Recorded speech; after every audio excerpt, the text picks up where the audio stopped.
하나님의 큰 은혜가 오늘 예배 참석한 성도 여러분들에게 함께 하시기를 예수님의 이름으로 축복합니다. 모세가 애굽에서 미디안 광야로 피신한 지 40여 년의 시간이 지났습니다.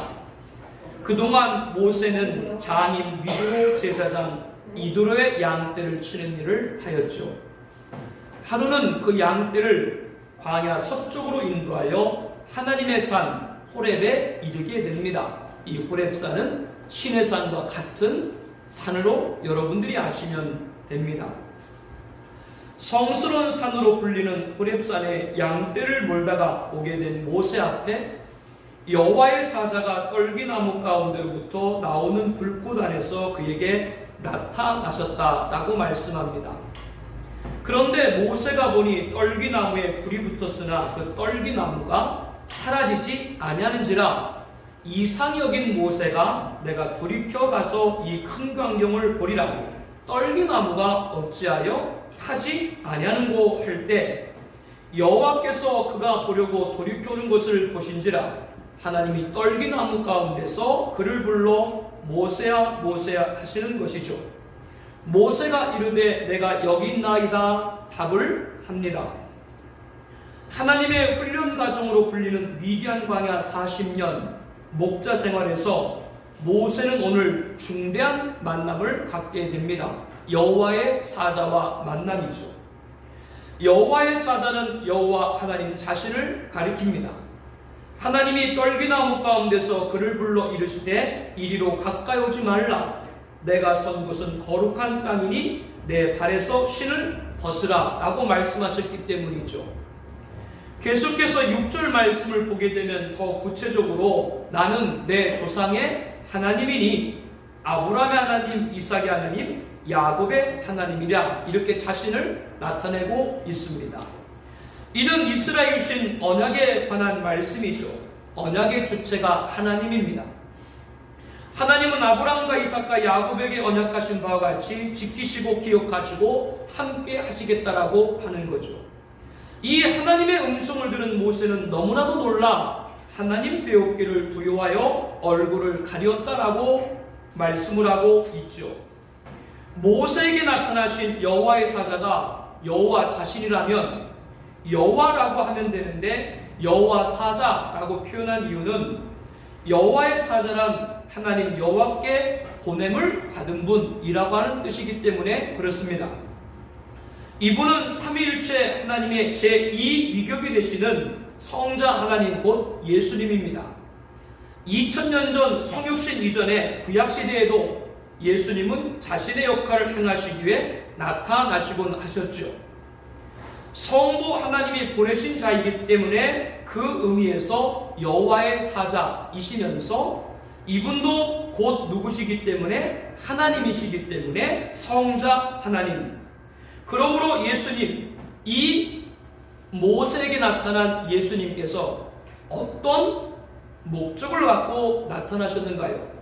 우리 7절 말씀에서 10절 말씀까지 합독하겠습니다. 여호와께서 이르시되 내가 애굽에 있는 내 백성의 고통을 분명히 보고 그들이 그들의 감독자로 말미암아 부르짐을 듣고 그 근심을 알고 내가 내려가서 그들을 애굽인의 손에서 건져내고 그들을 그 땅에서 인도하여 아름답고 광대한 땅 젖과 꿀이 흐르는 땅 곧 가나안 족속, 헷 족속, 아모리 족속, 브리스 족속, 히 족속, 여부속 속의 지방에 데려가려 하노라.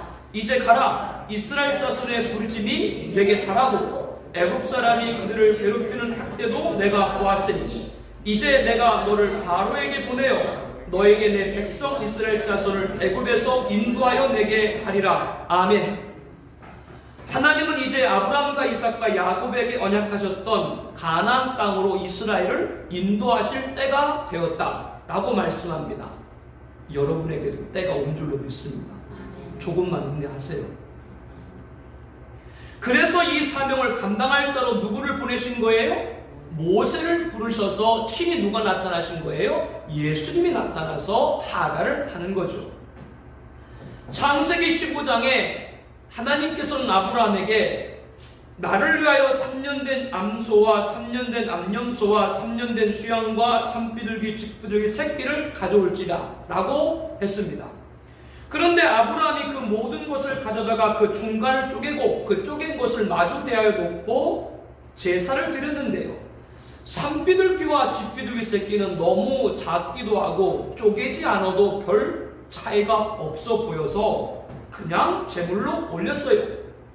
그런데 불경스러운 사건이 벌어졌죠. 산비둘기와 쥐비둘기 새끼를 보고 솔개가 하늘에서 내려온 겁니다. 놀란 아브라함은 급히 소리를 지르고 막대기를 휘저으며 솔개를 쫓아냈죠. 당시의 제사는 하나님께서 받으시는 표로 하늘에서 불을 내려서 사르셨는데 해질녘까지 불이 내리지 않자 아브라함은 장막으로 돌아갔고 깊은 잠이 든 아브라함에게 큰 흑암과 두려움이 임했습니다. 그리고 하나님의 음성이 들려왔죠. 근본 제사로 인해서 아브라함 후손들이 이방에서 객이 되어 섬길 거다, 그 형벌을 말씀하셨습니다. 이방에서 객이 된다라고 하는 것은 야곱이 가족을 데리고 다 어디로 내려갔어요? 애굽으로 내려갔을 때부터 시작이 된 거죠. 아브라함이 하나님 명령하신 대로 짐승을 제물로 드린 때가 그의 나이 85세쯤입니다. 이로부터 205년이 지난 아브라함의 손자 야곱 때 애굽으로 내려가 이방에 객이 됩니다. 정확히는 야곱이 출생부터 시작하여 430년간 노예 생활이 시작되었다라고 출애굽기 첫 장 강의할 때 말씀을 드렸죠. 그 이유는 당시 가나안은 애굽의 속국이었기 때문입니다. 그런데 우리 생각으로는 조금 납득이 어려울 수 있습니다. 아무리 그래도 그렇지 산비둘기와 쥐비둘기 새끼를 쪼개어 드리지 않았다고 노하신 하나님이 죄벌을 내려서 아브라함 후손들이 430년이나 애굽에서 종살이를 하게 하셨을까? 우리는 그렇게 생각이 들 수도 있어요. 창세기 15장 16절에 내 자손은 4대 만에 이 땅으로 돌아오리니 이는 아모리 족속의 죄악이 아직 가득 차지 아니함이라 라고 말씀합니다. 여기서 아모리 족속은 가나안 땅에 원래 살고 있던 가나안 7족속 가운데 한 족속으로 가나안 족속들을 대표하죠. 오늘 본문에도 보게 되면 가나안 족속들이 쭉 열거되어 있죠. 가나안 족속들은 우상을 섬기는 자들입니다. 그들은 가나안을 우상의 땅으로 만든 자들입니다. 그런데 하나님은 그 가나안 땅을 누구에게? 아브라함과 그 후손들에게 주기로 언약을 하신 거죠. 그렇다면 가나안 땅을 차지해야 합니다. 그런데 하나님께서 아브라함 때는 죄악이 아직 가득 차지 아니함이라고 말씀합니다. 이스라엘이 가나안 땅을 차지하기 전에 가나안 땅에는 죄악이 가득 차야 된다. 그래야 하나님께서 가나안 족속을 몰아내고 그 땅을 이스라엘이 차지하는 것이 합당하게 된다라고 하는 겁니다.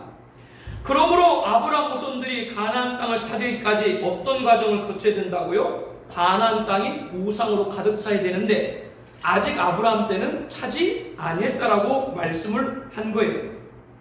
그런데 오늘 본문에서 보니까 이스라엘을 애굽인의 손에서 건져내고 그들을 그 땅에서 인도하여 아름답고 강대한 땅, 적과 뿌리는 땅, 가나안 족속 지방에 데려가려 하노라 라고 하신 것은 이제 가나안 족속들의 죄가 가득 찼다라고 하는 겁니다.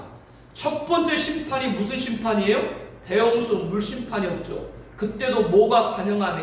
죄악이 관영하며 하나님이 정하신 죄의 분량이 있다라고 하는 겁니다. 오늘 악인들이 잘 먹고 잘 살고 모든 것을 누리는 것 같죠.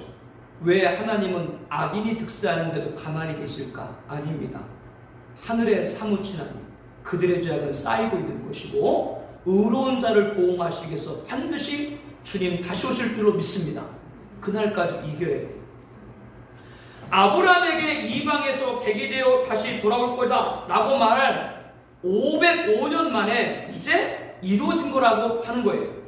이와 같이 아브라함이 산비둘기, 쥐비둘기 새끼 중간을 쪼개지 않고 제물로 드렸다고 그 하나 실수 때문에 430년간 후손들을 애굽에서 종살이하게 한 것이 아니라 430년 동안 이스라엘 백성들은 애굽에 가 있었기 때문에 가나안 땅에 있는 가나안 족속들의 우상죄를 범하지 않게 된 것이고 오히려 애굽에 있었기 때문에 누구만을? 하나님만을 부르짖게 된 줄로 믿습니다. 이것이 바로 하나님의 깊은 섭리이신 거죠. 이에 하나님은 본문에 내가 애굽에 있는 내 백성의 고통을 분명히 보고 그들이 그들의 감독자로 말미암아 부르짖음을 듣고 그 근심을 알고 내가 내려가서 애굽인의 손에서 건져내고 그들을 그 땅에서 인도하여 아름답고 광대한 땅, 젖과 끓이는 땅으로 데려가라 하노라.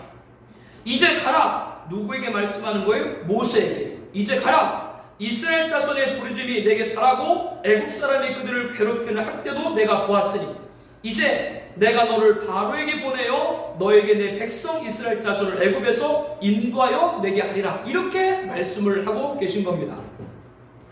이제 때가 되어 이스라엘을 가나안 땅으로 인도하겠고 그 일을 위해 모세 너를 애굽에게로 보내기로 하셨던 하나님은 모세에게 11절에 이렇게 말합니다.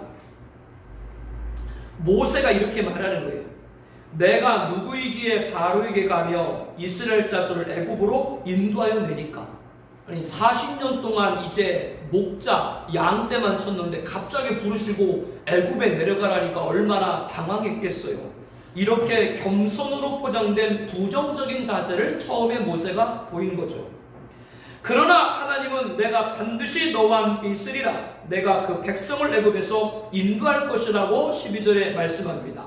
그러시면서 이스라엘을 애굽에서 인도하여 낸 후에 너희가 이 산에서 하나님을 섬기리니 이것이 내가 너를 보낸 증거가 되리라 라고 말씀합니다. 하나님께서 모세를 애굽으로 보내고 모세가 애굽에 있는 이스라엘을 인도해서 지금 모세가 만난 호렙산에 이스라엘 백성들이 돌아와 하나님을 예배하게 될 것이고 이것이 내가 너를 애굽으로 보낸 증거가 될 거다. 이렇게 하나님은 분명히 말씀을 합니다. 그리고 애굽에 내려가거든 이스라엘의 장로들을 불러 모아라. 그들에게 여호와 너희 조상의 하나님 곧 아브라함과 이삭과 야곱의 하나님이 내게 나타나 이르시되 내가 너희를 돌보아 너희가 애굽에서 당한 일을 확실히 보았노라 라고 전하라고 하시면서 하나님 내가 말하였거니와 내가 너희를 애굽의 고난 중에서 인도하여 내어 젖과 끓이는 땅 가나안 족속들 그들이 있는 땅으로 올라가게 하리라 이렇게 하셨다라고 말을 전하면 이스라엘 장로들이 내 말을 들으리니 너는 그들의 장로들과 함께 애굽 왕 바로 앞에 서서 히브리 사람의 하나님 여호와께서 우리에게 임하셨은즉 우리가 우리 하나님 여호와께 제사를 드리려 하오니 사흘 길진 광야로 가도록 허락하소서. 이렇게 하나님의 말씀을 바로에게 전하라. 이렇게 모세에게 지금 말씀을 하시는 거예요. 우리가 생각하기에는 출애굽의 이유가 애굽의 압제에서 이스라엘을 벗어나게 하려고 하시는 것으로 알고 있는데 하나님은 바로에게 출애굽의 목적이 뭐라고 말씀을 하고 있어요? 제사라고 말합니다. 예배를 위해서 하나님은 이스라엘 애굽에서 인도하여 내시겠다라고 말씀을 하고 계신 거죠. 약간은 의아하게 들릴 수 있습니다. 예배는 어디서나 드릴 수가 있는데 제사를 위해 이스라엘의 200만, 많게는 400만 명까지 보게 되는데 그 많은 백성을 제사를 드리기 위해서 애굽에서 인도해냈다? 우리가 생각하기에는 조금 납득이 안 될 수가 있어요. 하나님은 500여 년 전 아브라함이 실수한 제사, 집 비둘기와 산 비둘기 중간을 쪼개지 않았던 실수한 제사, 그것을 그들의 후손들이 온전한 제사가 드리도록 애굽에서 가나안으로 이끄신 거예요. 이 말씀을 잘 새겨야 됩니다. 아브라함이 줬던 가나안 헤브론에서 이스라엘을 인도해요. 그들이 예배를 드림으로 영광 받으시고자 하는 겁니다. 이렇게 언약의 땅을 주신 첫 번째 목적은 하나님께서 받으시고자 하는 예배를 자기 백성에게 요구한다라고 하는 것이죠. 온전한 예배입니다. 이것이 오늘 말씀의 첫 번째 가르침입니다. 나중에 모세는 바로 앞에 서서 출애굽기 5장에 보게 되면 이 말씀을 그대로 전하거든요. 이스라엘 하나님 여호와께서 이렇게 말씀하시기를 내 백성을 보내라. 그러면 그들이 광야에서 내 앞에 절기를 지킬 것이다 라고 했습니다. 그러니까 바로가 여호와가 누구이기에 내가 그의 목소리를 듣고 이스라엘을 보내겠느냐? 나는 여호와를 알지 못하니 이스라엘을 보내지 아니하리라. 이렇게 하자 모세는 히브리인의 하나님 우리에게 나타나셨은즉 우리가 광야로 사흘 길쯤 가서 우리 하나님 여호와께 제사를 드리려 하오니 가도록 허락하소서. 이렇게 본문에 하나님이 모세에게 말한 대로 출애굽기 5장에 보게 되면 그대로 바로에게 전해요. 근데 바로가 보내요, 안 보내요? 그러니까 바로예요, 이름이. 바로 안 보낸다 해서 바로라고. 저도 처음 해봤어요. 그래서 하나님이 어떻게 했어요? 재앙을 내리기 시작을 했죠.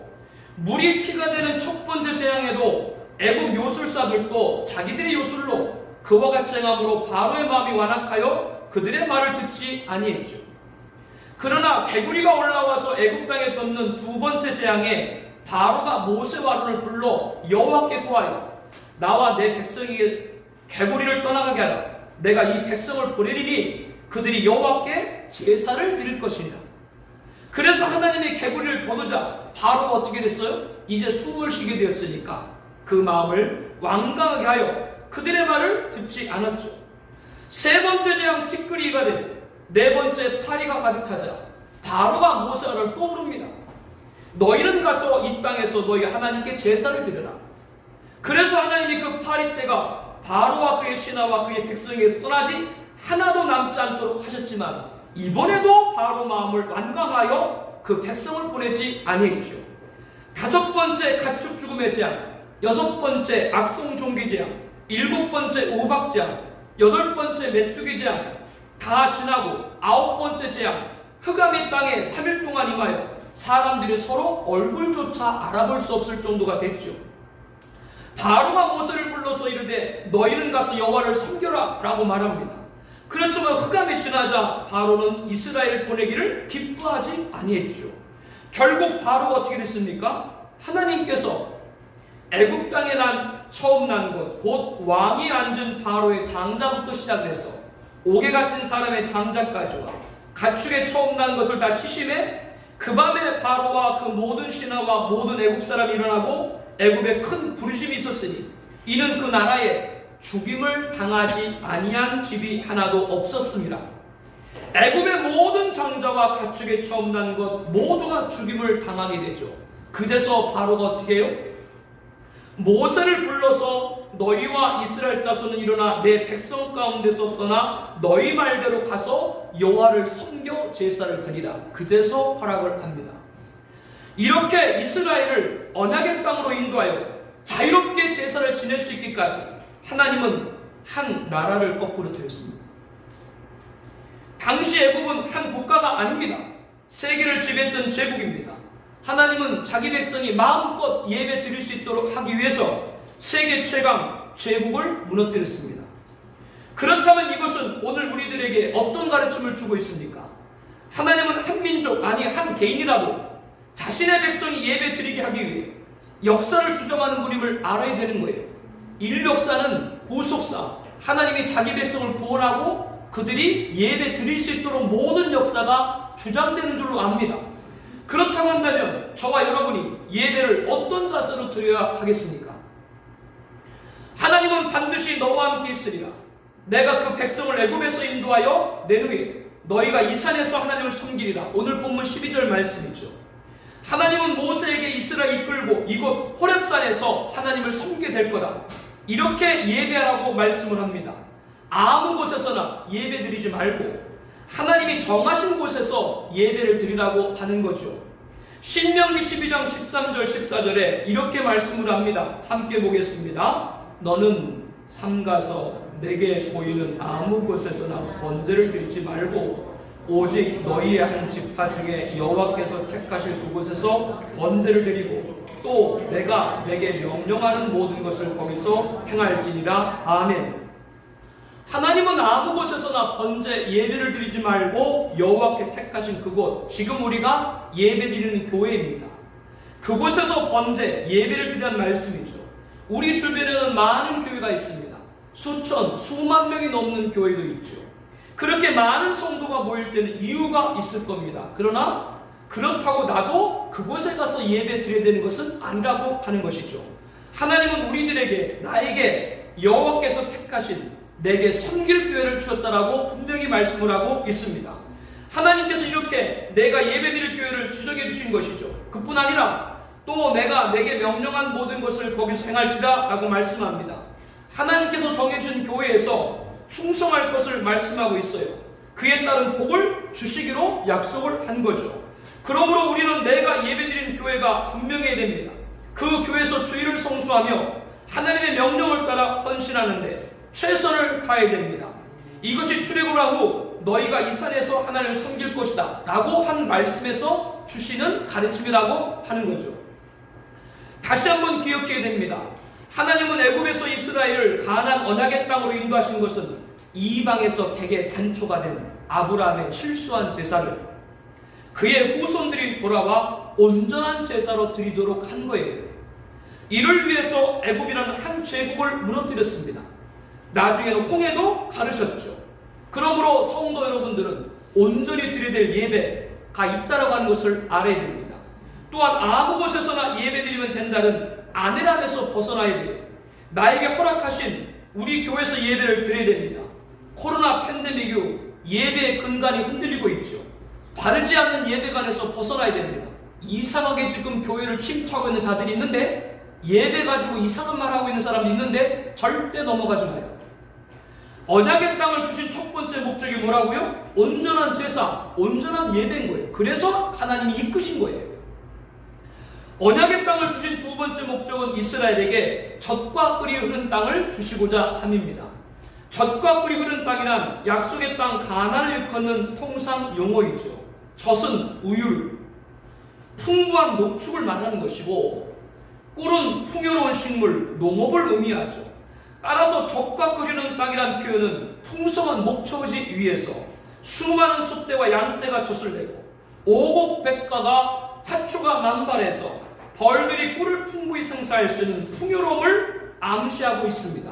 이 표현은 가나안 곡절을 일컫는 말로서 하나님이 약속하신 가나안 땅에 넘치는 번영과 충만한 복을 상징을 하고 있습니다. 젖과 꿀이 흐르는 땅은 이스라엘에게만 아니라 우리에게도 임하기를 소망합니다. 우리에게 젖과 꿀이 흐르는 땅은 어딘가요? 지금 젖과 꿀이 흐르는 땅은 누가 살고 있어요? 가나안 족속, 헷 족속, 아모리 족속, 브리스 족속, 히 족속, 여부 족속, 그들이 지금은 거주하고 있어요. 하나님은 이 족속들과 신명기 7장 이하서부터 보게 되면 어떤 언약도 하지 말고 그들을 불쌍히 여기지 말고 진멸하라고 했습니다.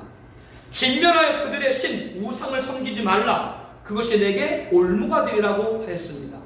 그들이 섬긴 우상 가증한 것을 내 집에 드리지 말라. 너도 그것과 같이 진멸당할까 하노라 라고 하였습니다. 신명기 13장에는 전쟁을 통해 전리품을 얻은 진멸할 물건을 조금도 내 손에 대지 말라. 그리하면 여호와께서 그의 진노를 그치시고 너를 긍휼히 여기시고 자비를 더하사 내 조상들에게 맹세하신 같이 너를 번성하게 할 거라 라고 하셨습니다. 이렇게 헷 족속, 아모리 족속, 가나안 족속, 브리스 족속, 히 족속, 여부 족속 이 모든 족속들은 진멸하라. 누가 그렇게 명했어요? 하나님이 명령을 하셨습니다. 심지어는 그 성읍에 있는 남녀와 유아도 하나도 남기지 말라라고 하셨죠. 이 명령대로 가나안 정복 전중에서 여호수아 10장에 보게 되면 여호수아가 그 온 땅과 그 모든 왕을 쳐서 하나도 남기지 않고 호흡 있는 모든 자는 다 진멸하여 바쳤으니 이스라엘 하나님 여호와께서 명령하신 것과 같았더라 라고 말씀을 합니다. 젖과 끓이는 땅은 지금은 누가 살고 있다고요? 가나안 족속들이 거주하고 있어요. 그들을 하나님은 뭐하러 가셨다고요? 진멸하라고 했습니다. 그들을 진멸하기 위해 가나안 정복 전쟁이 있었던 것이죠. 이를 통해서 우리들에게 젖과 끓이는 땅은 천국을 상징하지만 현실에서는 이 세상입니다. 이 세상은 지금 누가 권세를 잡고 있어요? 마귀가 공중 권세를 잡고 있죠. 성도는 이 세상에서 가나안 정복 전쟁 같이 영적 전쟁을 통해서 가나안 족속으로 상징되는 우상을 물리쳐야 됩니다. 젖과 꿀이 흐르는 땅이 준비되어 있는 것은 분명합니다. 그러나 그 땅에 가나안 족속들 우상의 죄악이 가득 차 있는 거예요. 오늘 우리가 사는 이 세상을 가나안 땅으로 만드느냐 관건은 우상을 타파해야 됩니다. 우리에게 어떤 우상이 있습니까? 성경에는 바알과 아세라 신상을 비롯해서 1월 성신을 위하여 만든 그릇, 별 형상, 땅 위에 있는 짐승의 형상, 날개 가진 새 형상, 독한 종기 형상, 쥐의 형상, 사람과 동물 모양의 우상 등 어리석은 인간들이 만든 헤아릴 수 없는 수많은 우상들이 등장합니다. 그러나 이처럼 돌을 깎고 나무를 만든 것만이 우상이 아니에요. 우리는 새벽기도 시간에 디모데서 말씀을 보고 있습니다. 우리 함께 디모데후서 3장 1절 4절 말씀을 봅니다. 너희는 이것을 알라. 말세에 고통할 때가 이르러 사람들이 자기를 사랑하며 돈을 사랑하며 자랑하며 교만하며 비방하며 부모를 거역하며 아니하며 거룩하지 아니하며 무정하며 원통함을 풀지 아니하며 모함하며 절제하지 못하며 사나우며 선한 것을 좋아하지 아니하며 배신하며 조급하며 자만하며 쾌락을 사랑하기를 하나님 사랑하는 것보다 더하며. 여기 열거된 비판적 용어들은 말세를 살아간 우리들이 눈으로 보고 귀로 듣고 몸으로 체감하고 있는 것들이죠. 그런데 그 시작이 어디부터 출발하고 있어요? 사람들이 누구를? 자기를 사랑하며. 여기서 시작됩니다.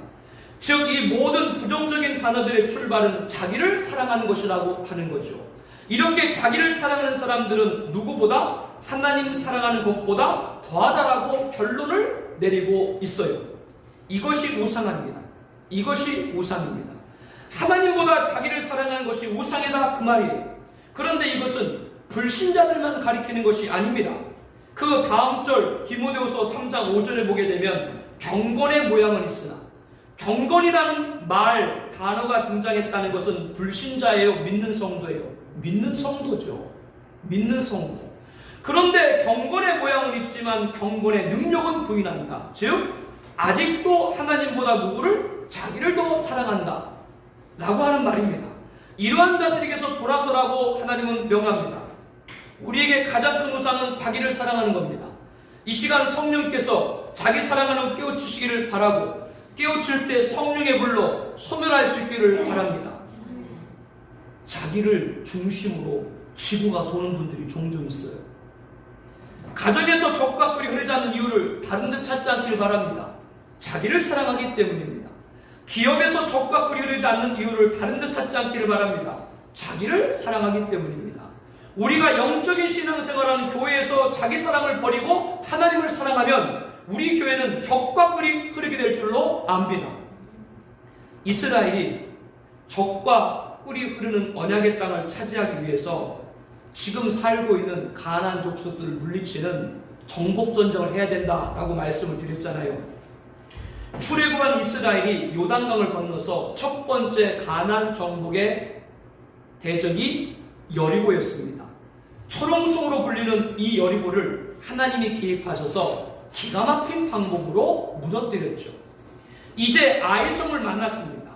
여호수아가 보낸 정탐꾼들이 보고하기를 이스라엘 백성들을 아이성에 다 올라가게 하지 말고 2-3천 명만 보내도 그것을 다 치게 하면 될 것 같습니다. 아이성은 소수입니다. 이렇게 보고를 했죠. 여리고성에 비교할 때 아이성은 말 그대로 아이 같은 손쉽게 정복할 수 있다라고 생각을 한 거예요. 그러나 백성 중 3,000명쯤이 올라갔다가 아이 사람 앞에 도망하니라.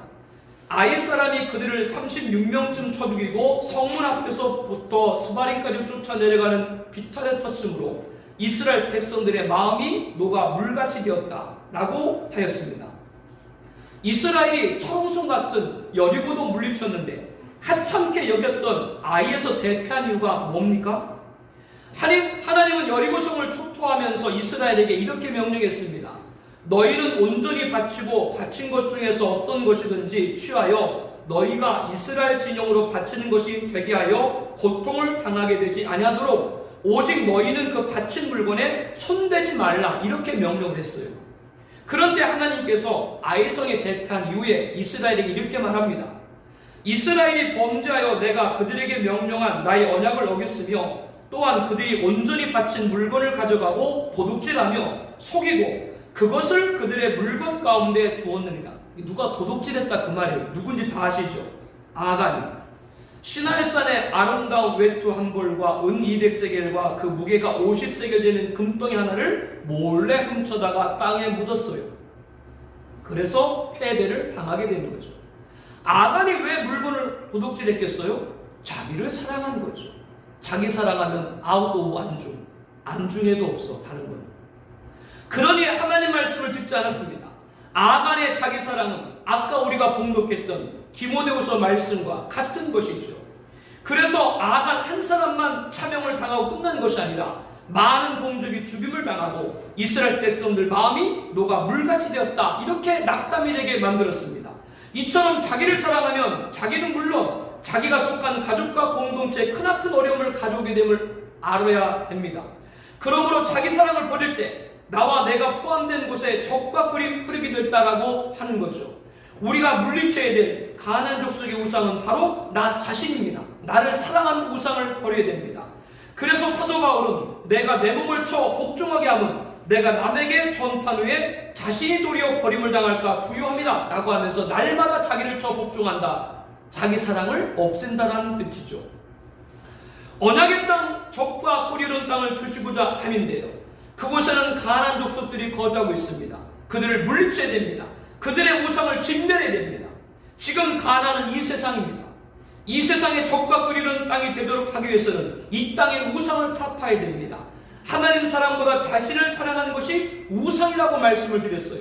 국가와 사회, 가정과 기업, 그리고 교회에서 자기 사랑을 버릴 때 감사와 기쁨이 흐를 줄로 압니다. 위로와 격려가 흐릅니다. 희망과 비전이 흐릅니다. 하나님보다 사랑하는 것을 버릴 때 적과 꿀이 흐르는 역사가 나타나게 되는 것이죠. 하나님은 모세에게 오늘 본문 19절에 이렇게 말씀을 하죠. 내가 아무리 강한 손으로 치기 전에는 애굽 왕이 너희가 가도록 허락하지 아니하다가 내가 손을 들어 애굽 중에 여러 가지 이적으로 그 나라를 친 후에야 그가 너희를 보내리라 라고 말씀을 합니다. 바로가 순순히 이스라엘을 보내지 않을 것이며 그 완악함으로 하나님께서 10가지 재앙으로 꺾으실 거다, 이렇게 말씀을 하고 계신 겁니다. 그제서야 바로가 보낼 거다 라고 하는 거죠. 그런데 이스라엘 백성들이 애굽에서 나올 때 하나님은 빈손으로 나오지 않도록 하겠다라고 말씀을 하고 계세요. 즉 430년 노예 생활의 모든 대가를 받고 출애굽할 수 있도록 하겠다라고 말씀을 하고 계신 거죠. 오늘 본문 21절, 22절 말씀을 함께 보겠습니다. 내가 애굽 사람으로 이 백성에게 은혜를 입게 할지라 너희가 나갈 때 빈손으로 가지 아니하리니 여인들은 모든 그 우윳 사람과 및 자기 집에 거류하는 여인에게 은폐물과 금폐물과 의복을 구하여 너희의 자녀를 꾸미라. 너희는 애굽 사람들의 물품을 취하리라. 아멘. 이것은 이미 505년 전에 아브라함에게 너희 후손들이 이방에서 객이 거지만 그들이 섬기는 나라를 내가 징벌할지며 그 후에 내 자손이 큰 재물을 이끌고 가나안에 올 것이다. 이미 그렇게 하나님께서 말씀을 하셨어요. 그 말씀 그대로 10가지 재앙 중 마지막 재앙, 애굽의 모든 장자의 죽임을 당한 다음에 바로가 출애굽기 12장 말씀을 보게 되면 모세와 아론을 불러서 이스라엘 자손은 일어나 내 백성 가운데서 떠나 너희 말대로 가서 여호와를 섬기며 너희가 말한 대로 너희 양과 너희 소도 몰아가라. 이스라엘 자손이 모세의 말대로 하여 애굽 사람에게 은금패물과 의복을 구하며 여호와께서 애굽 사람에게 이스라엘 백성의 은혜를 입게 하사 그들이 구하는 대로 주게 하시고 그들이 애굽 사람의 물품을 취하였더라. 430년간 노예 생활의 모든 것을 다 받아가지고 애굽에서 나오게 되는 것이죠. 그뿐 아니에요. 야곱이 가족을 데리고 애굽으로 내려간 이후에 가나안 땅 누가 살게 됐다고 말씀드렸어요? 가나안 족속들이 살게 됐죠. 그래서 하나님은 출애굽을 한 이스라엘이 가나안 정복을 통해서 그 땅의 모든 소유를 갖게 했습니다. 신명기 6장 10절 11절 말씀을 함께 보겠습니다. 내 하나님 여호와께서 내 조상 아브라함과 이삭과 야곱을 향하여 내게 주리라 맹세하신 땅으로, 신명기 6장 10절 11절입니다. 우리 함께 말씀 보겠습니다. 내 하나님 여호와께서 내 조상 아브라함과 이삭과 야곱을 향하여 내게 주리라 맹세하신 땅으로 너를 들어가게 하시고 내가 건축하지 아니한 크고 아름다운 성읍을 얻게 하시며 내가 채우지 아니한 아름다운 물건이 가득한 집을 얻게 하시며 내가 파지 아니한 우물을 차지하게 하시며 내가 심지 아니한 포도원과 감람나무를 차지하게 하사 내가 배불리 먹게 하실 때라고 말씀을 합니다.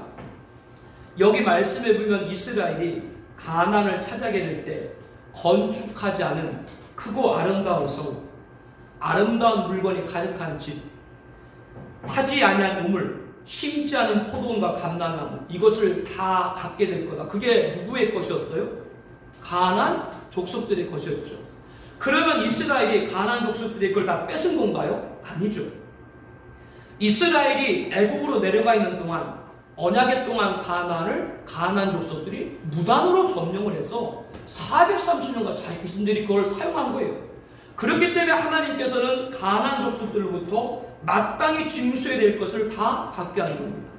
이렇게 하나님은 이방에 계기된 430년간 이스라엘 목을 애굽에서도 받게 하고 가나안 족속도 받게 했어요. 두 군데서 다 받게 한 거예요.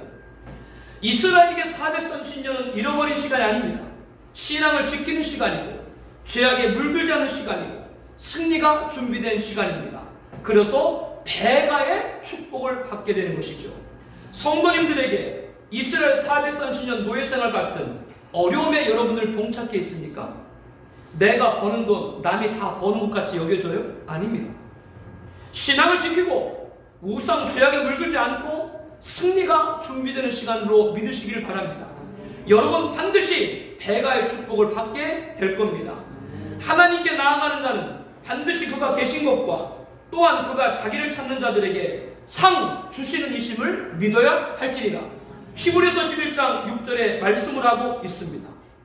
오늘 본문 13절에 보게 되면요, 모세는 하나님께 내가 이스라엘 자손에 가서 이르기를 너희 조상의 하나님이 나를 너에게 보내셨다 하면 그들이 내가 묻기를 그 이름이 무엇이냐 하리니 내가 무엇이라고 그들에게 말하니까 이렇게 하래자. 하나님이 모세에게 나는 스스로 있는 자니라.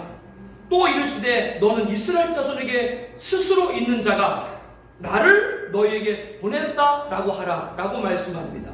하나님은 어떤 분이시라고요? 스스로 있는 자. I am who I am. 나는 나다. 하나님은 하나님에 대해서 인간에게 말로 설명할 필요도 없어요. 하나님은 뭐라고 말씀하셨어요? 나는 나다. 하나님 자신을 그렇게 말합니다. 그런데 그분이 누구시간데 나한테 이렇게 명령을 해? 그런 생각, 반문, 의아를 버려야 됩니다. 스스로 있는 자, 하나님이 온전한 예배를 드리러 가면 드려야 됩니다. 하나님은 출애굽한 이유가 제사라고 말씀을 드렸죠. 애굽의 압제에서 이스라엘 건지시려는 것으로 알고 있던 것과 다릅니다. 하나님은 이방의 객 실마리가 된 아브라함이 실수한 제사를 이스라엘 이끌어서 온전한 제사로 드리도록 하신 거죠.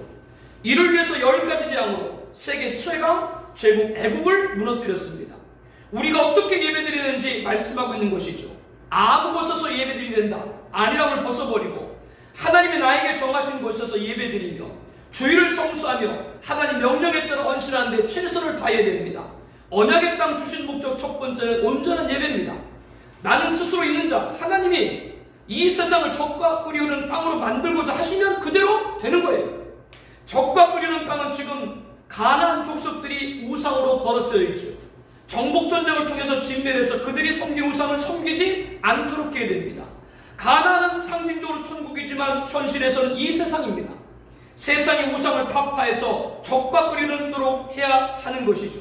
우상 중 가장 큰 우상이 뭐라고 했어요?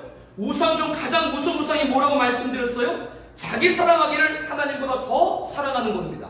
국가와 사회, 가정과 기업, 그리고 교회에서 자기 사랑을 버릴 때 감사와 기쁨이 흐릅니다. 위로와 격려가 흐릅니다. 희망과 비전이 흐릅니다. 하나님보다 사랑하는 것을 버릴 때 적과 끓이 흐르는 역사가 나타나는 것이죠. 나는 스스로 있는 자, 하나님이 배가의 축복을 허락하시면 받음될 줄로 압니다. 아멘 한번 하시죠. 하나님은 애굽에서 나오게 할 때 이스라엘에게 빈손이 아니라 큰 재물을 이끌고 나오도록 했죠. 그뿐 아니라 가나안 땅에 들어가서도 건축하지 않은 성읍과 집, 파지 않은 우물과 심지 않은 포도원과 감람나무를 얻게 했습니다. 이스라엘이 주신 언약의 땅을 무상으로 사용한 가나안 족속들에게 다 징수하여 누구에게? 이스라엘에게 준 거죠. 하나님은 이방에서 계기된 430년간 이스라엘 목을 애국과 가나안 두 군데서 받게 한 걸 오늘 본문은 가르쳐주고 있습니다. 430년은 지나간 시간이 아닙니다. 사랑하는 성도 여러분들, 여러분들이 믿음의 인내 때문에 손해본다고 생각을 하세요? 강탈당한다고 생각을 하세요?